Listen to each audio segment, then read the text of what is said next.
Hey guys, this is What If here. I just want to make this little update video because I think it's been a long time coming, and I think with all the complaining I've done about my old PC, I think it's worth to talk about everything and kind of update you, because I did the PC issues one. I didn't follow up properly with what happened after Best Buy when I returned it.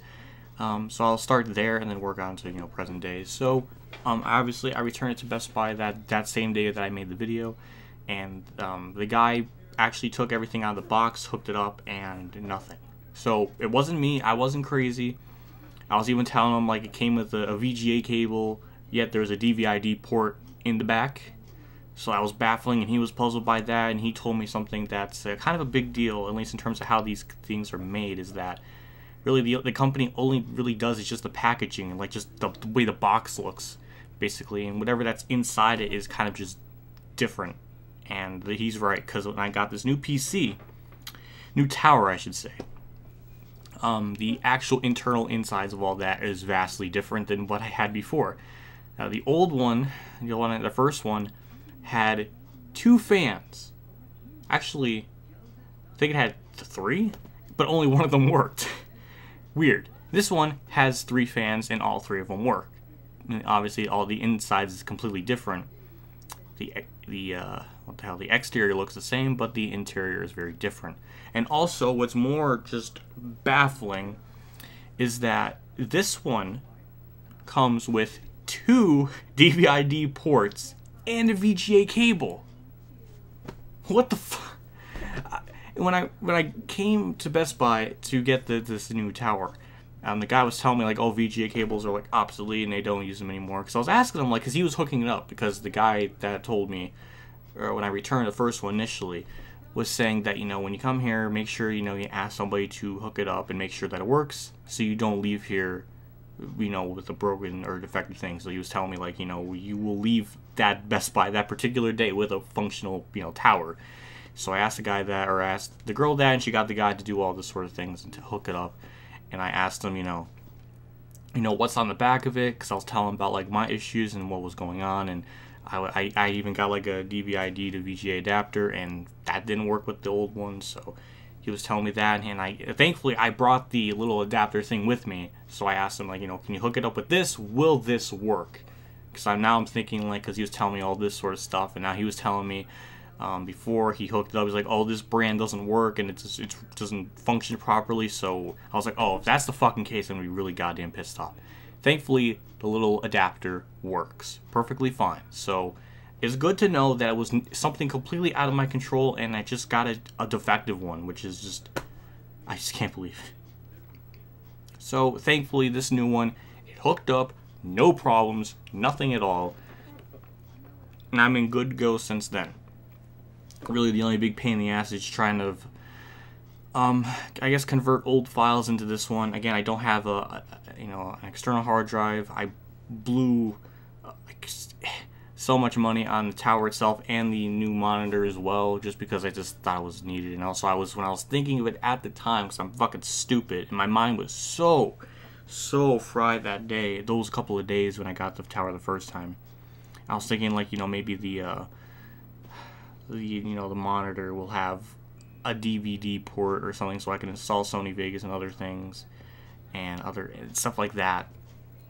And I went to my local Best Buy, and none of them had that. And the only reason I was thinking of that, if people think I'm fucking crazy, is mainly because my mom's computer downstairs, which is a gateway, has a DVD port on the side that you can plug in, or not just plug in, but it's like built in. So I was thinking like, oh, maybe that's just the norm, but no, I was wrong. So that's fun. So I got the monitor thinking that, when I really shouldn't have. I mean, it was only like $109. It wasn't like bad. Like, for the cheapest one they had there, it's bigger than my old one.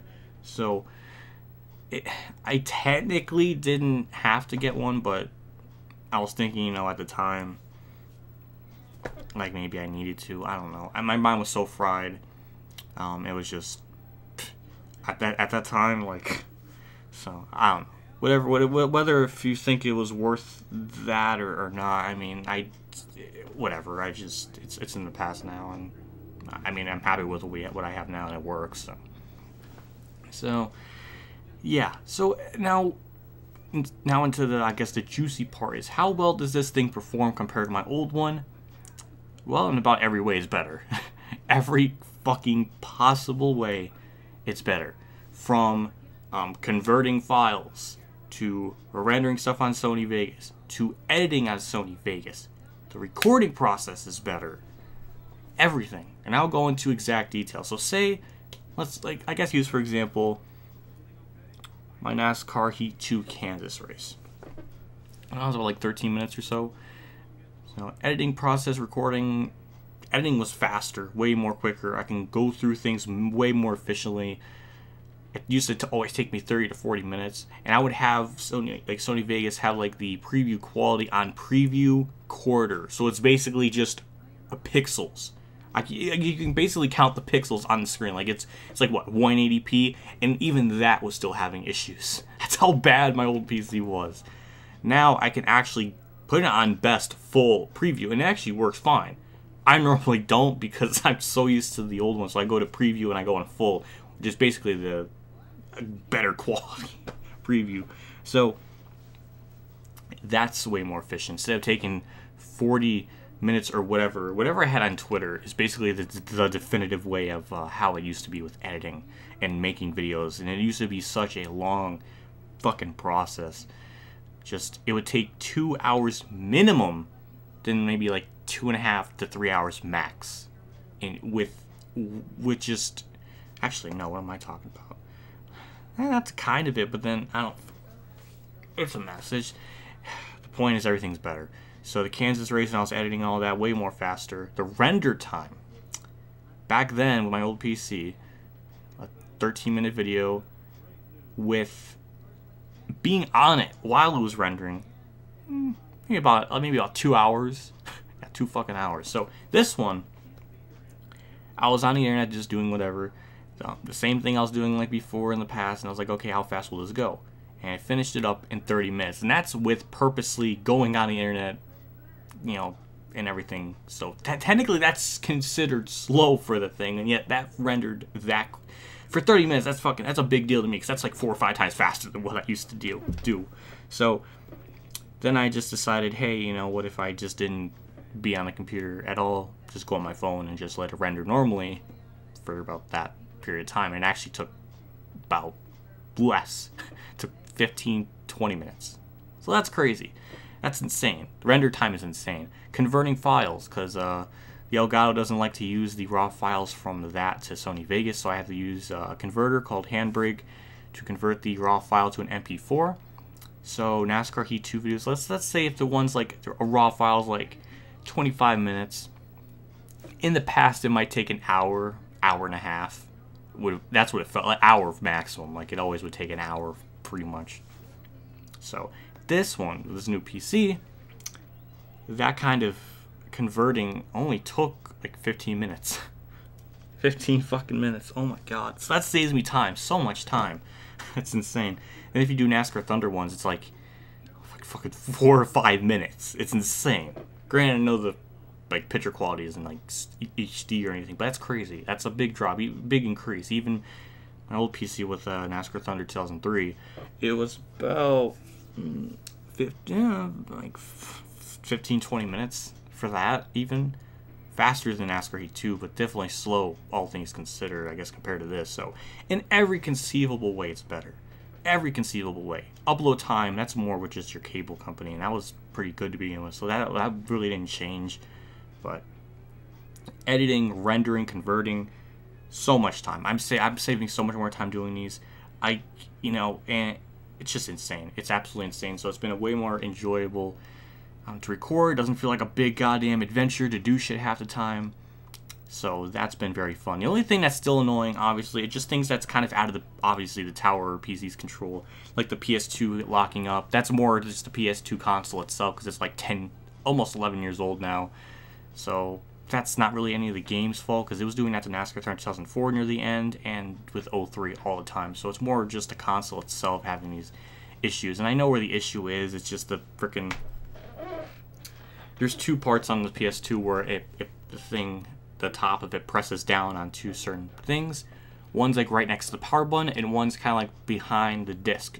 tray or whatever, disc thing. So that's the one in the back is the one that's causing the issue, because when I hook it up, everything, I guess the case presses on the first button right next to the power one, but the one back, it doesn't work. So I looked up a tutorial a long time ago, and basically you just put tape on it and it just kind of sticks it down permanently. So that's what I've been doing. So it's been working for now. So that's just what it is. That's really not really anything of the PC's fault. NASCAR Heat 2 hasn't been super interesting because of all the easy difficulty and all that. So, but in terms of recording and all this sort of stuff, it's been way more better, way more efficient, way quicker. The only complaint I guess I can have is just the audio. Really, the Blue Yeti microphone. For some reason, like if I were to sync everything up perfectly when I start it, then as it goes through, it gets a little bit delayed or a little bit behind. Like, it's not by much. It's like maybe a few frames, like 3 frames or so, where like it's just a little bit off. And my OCD, I can't stand it, so I have to go and kind of rework it. But it's not anything horrendous. It doesn't seem like it breaks up or anything. It just seems like it's just a little bit of a delay. So it might be just my Audacity settings, because obviously with this new PC I had to reinstall everything, and I think I had the Audacity settings set to something specific. So it might be that. So that might not be really the Blue Yeti's issue. So I might have to look into that a little bit more. But it's nothing egregious, nothing horrible. So that's really about it. But that's nothing in comparison to what I was dealing with before. I'm just looking at this PC because I'm just like thinking, like, what else do I need to talk about? Just spent the last couple of days just reinstalling old things like, Sony Vegas, Elgato. Just converting files like my thumbnails. Like I already have, like, obviously the templates of them saved. So I have how many flash drives? 1, 2, 3 flash drives. 4. Actually, I have 5 flash drives, but these are the 3 I used to convert base things like, videos, just, Elgato stuff. And I was thinking, like, maybe if I, do the programs that save them on here, they would work, but no, I had to reinstall them anyways. So basically the only things these were good for were just converting just, the templates, some of the videos, any other things. So, yeah, so that's really about it as far as the PC update goes. What does this mean for the channel? More live streams. That can definitely happen now. And the only thing that bothers me is I just wish I had a face cam. This is obviously just a camcorder, and I can't really, I don't have a face cam for live stream. Yeah, that's something that's out of my control right now. I mean, I can't really just go and, blow more money out the window for things, so I kind of have to wait on that. So, I don't want to go goddamn broke, so that's the point. And also, what does this mean for the future, at least as far as Patreon's concerned? Well, there's one more thing that I do want to get with the help of all the Patreon support, and that's basically a new camera. Basically something that records longer and more efficiently in terms of battery life and in terms of everything, so I don't have these 30-minute intervals. So that means I can potentially do longer races. Something I've always kind of wanted to do, but I never had because of this PC, and also because of the runtime on this camera. And I think also before I even had this camera, I just don't think I really wanted to do them to begin with. I think it's just the recording and the editing process and rendering was just always a bitch, so I never really did it. So if that's possible, once if I were to get a better functioning camera that I can record longer and the battery life's better, because this is bad. I have no viewfinder. I kind of just have to ballpark it. The only reason I can even see, how the frame looks is just a reflection off the TV behind it. See, because there's the TV right there. So I have to look at the reflection behind me and make sure I'm in frame. So sometimes if I'm a little bit off, that's why. So, yeah. So, the recording time, the battery life is egregious. Not because it's bad, but it's just really random. Because, my God, where do I begin? Because it doesn't, there's no percentage. There's nothing like a phone would kind of have like the percentage of the battery life as it goes down, or if it's just, green bars, and then, over time there's like, 3 green bars, and then like, yellow, then red, and nothing. Here it's just full battery life, and then you're low on battery, and then that's it. That's it. So yeah, it's not made to be something to be recorded. It's basically a picture camera. So it's just recording's like a secondary thing. So that's really, like, I guess the base things. So obviously, because of all this, you know, if you still want to, you know, support me on Patreon, the obvious links are in the description. And that's still, like, I guess the next thing that I wanted to invest in with the help of you guys. Because honestly, if I don't know if I said it enough times, but the reason I was able to get this PC and tower was basically to help with you guys, really. Like, I think 150 of the $449 went to this. And the 250 was from my parents. It was basically a Christmas gift plus my birthday money, because my birthday's so close to Christmas, basically like 2 weeks after Christmas. So, yeah, it was with the help of them, plus the Patreon money, plus, you know, a little bit of my input, which I don't know how much that would be. 400, so about like 50, 60, actually about $70 plus tax. And then I add another 100 and something for, you know, my, you know, monitors. So I spent a good 170 at least on my own. So yeah, I'm not gonna sit here and say that, you know, I did this all on my own or anything. It's really with the help of, you know, my parents and you guys for this. Like, I wouldn't have even had a chance to get this at Christmas if it wasn't for you guys. I really fucking mean it. So Patreon be the same sort of thing. Like, pretty much next to all of the money will probably go towards getting a better camcorder. So that's really the next step. So yeah, so. And whatever, if I get super chats on live streams, I guess that helps too. So that's basically it. So I got really nothing more to say. So yeah, I hope you guys enjoyed. I'll see you all later, and as always, have a good day, everyone.